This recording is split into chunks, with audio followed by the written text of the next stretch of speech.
So, pwede mo ba ikwento kung paano mo daw napa-oo si Joy? Wow! Grabe talaga ang love story ng Danjoy at grabe din po yung dream o pangarap ni Papa Dan para kay Joy Diwata. Gusto na nga ba ni Kalingap Dan na mag-iglesia ni Cristo? At si Joy Diwata, ganito po pala magtampo. Mapapanood po natin yan at ating malalaman maya-maya lamang. Isa munang magandang araw at gabi sa inyong lahat, saan mang sulok ng mundo. Special shoutout po kay Sir Louis Dagohoy, kay Madam Pinay Aguilar, at kay Sir Jojo Angeles Montisilio. Ayan, special shoutout po sa inyong lahat. Mega love shoutout naman sa mga ka-member ko po sa Karepa, Kalingap Reactor Partner, mga OFW dyan, mga silent viewers. Mega love shoutout po sa inyong lahat. Ang ama at ang ina ng Kalingap, Kuya Val Santos Matubang at Ate Edna Vlogs. Gayon din po si Kalingap Rob at si Madam Jackie Tapia ay patuloy nating susuportahan at tangkilikin yung kanilang vlogs para po mas marami pang nabigyan ng pabahay, scholarship at financial assistance. Kagaya nga po ni Joy Diwata, natulungan na ng Team Kalingap at ako naman po ang inyong lingkod, Kalingap Kel, ay patuloy na naglalambing sa inyong lahat at humihingi po ng suporta. Sa bago pa po sa aking munting channel, please po subscribe, like and share my videos. At para lagi po kayong updated, don't forget, click the notification bell. Ayan mga Kalingap, dito nga po tayo sa ating topic.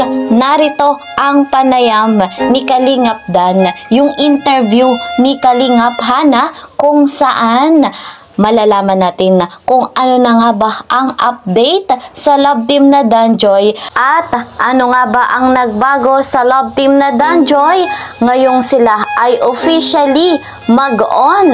Eto guys, panoorin natin. Credit to the owner of this video, Kalingap Hana. Ano lang to, konting kamustahan. So, una sa lahat, kamusta ang pakaramdam mo na wala na kayong tinatago ni Joy at official na? Wala man nagbago kasi hindi naman dan talaga malaki ang pagbabago simula nung sa pag-amin namin ni Joy bilang ayun, official, diba? So, ano pa rin, low-key pa rin, walang dagdag na stress or ano sa amin dalawa. Basta yun, kung ano dati, ganun pa rin. So, masaya. So, eto naman, gusto malaman to ng lahat. Kailan daw ang exact date na naging kayo? Para sa amin yung ano, mas gusto namin yung 16 pa rin. Yun na lang yung sagot namin ni Joy sa mga nagtatanong. So, pwede mo ba ikwento kung paano mo daw napa-oo si Joy? Basta naging totoo tayo kay Joy, na naging mabuti at maayos ang ating pakikitungo sa kanila ni Nanay Imelda at talagang naramdaman ni Joy na ano, special siya sa atin. Siguro kaya dahil doon Pa-oo na siya. Oo. Grabe talaga si Papa Dan para sa ating Joy Diwata. At eto naman, willing na nga bang mag-iglesia ni Cristo ang ating Kalingap Dan? Panoorin po natin. So, since kayo na, ibig sabihin din ba nito magiging INC ka na din? About dyan, wala, malayo pa yun, hindi pa natin alam yan. So, wag muna natin pag-usapan. Okay, so kamusta naman kayo ni Joy after yung pag-amin? Mas naging sweet ba kayo or wala? Same? Abangan na lang nila sa mga susunod na episode. Eto, may nagpapatanong nito So nakikita mo na daw ba si Joy as wife material? Ngayon, ayoko pong ma-pressure siya. So, hindi ko in-open sa kanya. Basta kung ano yung nakikita ko sa kanya ngayon ay masaya ako dahil focus siya sa pag-aaral, responsable siya, mapagmahal sa magulang. So, yun. Masaya ako sa ganun ni Joy ngayon. So, ayan, grabe talaga. So, ano na nga ba ang tawagan ni Kalingap Dan at ni Joy Diwata? Eto guys. Kasi kami ni Joy, wala kaming talagang endearment na kung ano yung mga gusto namin itawag. Ganun na. Parang na kami. Yung parang ganun na yata yung ano nila, yung ano ngayon ng mga generation ni Joy. So, ayaw na masyadong pa-sweet. Gusto yung parang ano lang, cool lang, ganun.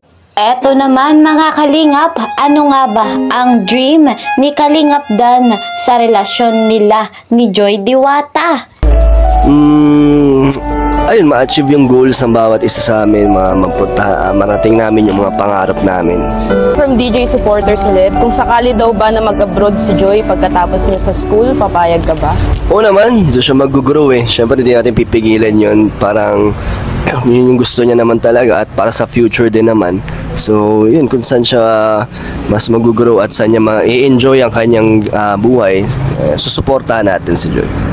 Napaka-supportive talaga ni Papa Dan. Ito naman mga kalingap, paano nga ba magtampo ang ating Joy Diwata dito kay Papa Dan? So si Joy masyadong tahimik, pero pwede ba naming malaman, paano mo nalalaman pag nagtatampo na si Joy? Ano yan si Joy, kalug din yan, jolly, lalo na dati. Pero ngayon, syempre, nag-aaral, na-stress, kaya medyo seryoso siya sa focus siya. Pero sa pagtatampo, ano naman yan si Joy, tahimik lang talaga yan. So pagkatahimik siya, Hindi naman laging nagtatampo kasi wala naman siyang dahilan din para magtampo. Hindi natin pinaparamdam sa kanya yun. so meron na ba kayong matinding pinag-awayan ni Joy? Wala. Wala pa.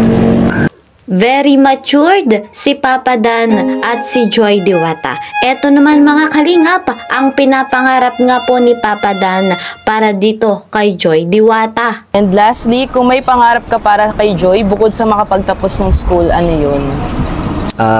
Maging masaya sa buhay at mabigay niya yung gusto niyang pangarap para sa kanyang magulang. Ayan.